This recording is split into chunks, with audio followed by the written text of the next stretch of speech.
As parents and grandparents, we have the responsibility of training our children in the way that they should go.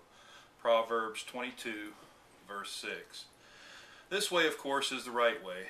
It is God's way. Regrettably, in most American homes, this training is provided through a menu of television programs that is in opposition to God. As a parent of a 10-year-old boy and an almost 3-year-old girl, this subject is very important to me because I take great responsibility in fathering. Although I have come to the conclusion that we cannot protect our children, or ourselves for that matter, from everything bad that happens outside the home, we do have control over what happens inside. At least we can control what our families are exposed to on television. Having a television in a Christian home is okay, but the content must be supervised and viewing time restricted. As with anything, we must do this with moderation and balance. For the next several minutes, we will discuss the following: how the quality of television affects our families, controlling the quantity, the amount of time viewing television, and some decision making that happens in the home. Let's start by looking at how the quality of television affects your family. What is good or bad television? Is there a definition? The definition is the same for everything. Good is good, bad is bad. Television teaches us how to react to certain situations. For example, we know it is wrong to get revenge. We are taught by television that it is not only okay to seek revenge, but it is expected. As a reminder, revenge is mine, says the Lord. Romans 12, verse 9. Most mainline programming is based on popularity instead of what is right or wrong. Driven by the almighty dollar, the programs available for viewing are the ones which make people feel good or relate to their current circumstances. In this article, Family No Longer Matters, Weeman remarks that the fatherless or the motherless depiction of family is quite disturbing. Zach and Cody, for example, have a mother, but she is never seen in the new series Sweet Life on Deck.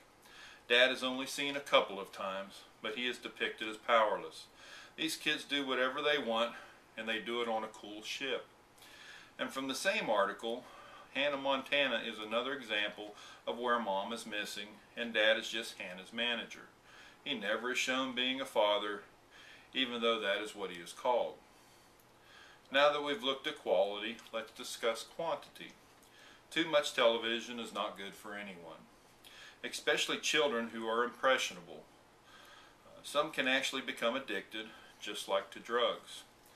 In Child Development magazine, research has shown that children under 3 can be affected by background television, or just the distractive nature of television can interrupt the learning process and inhibit the interaction between parent and child.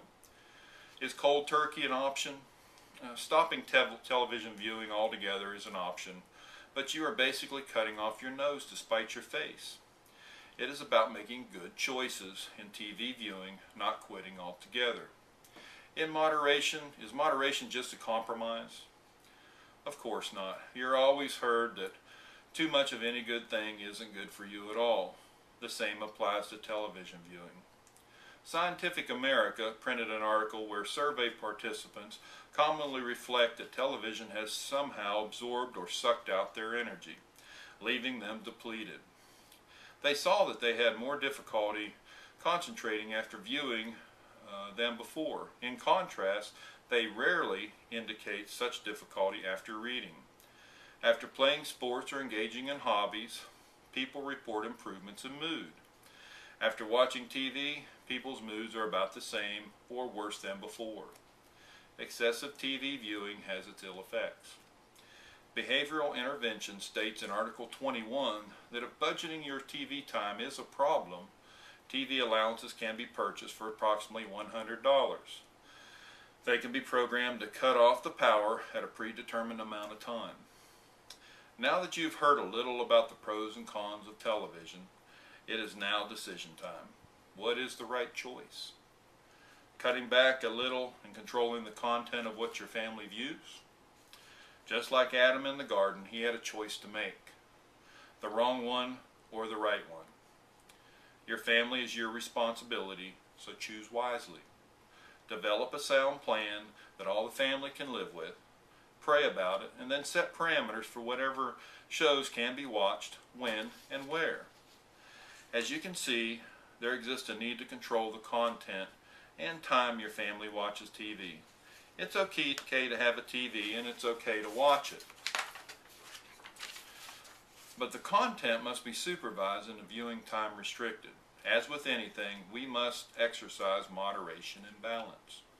During this presentation, we have talked about the quality of television and how it can affect your family, as well as the importance of controlling the amount of time that they spend in front of the TV. We must also know what controlling your family watches and how long they watch it is your responsibility. The next time you sit down in front of a TV and you just don't feel comfortable with what is being taught to your family, change the channel. Put in a movie that you trust, or just turn off the set and do something else.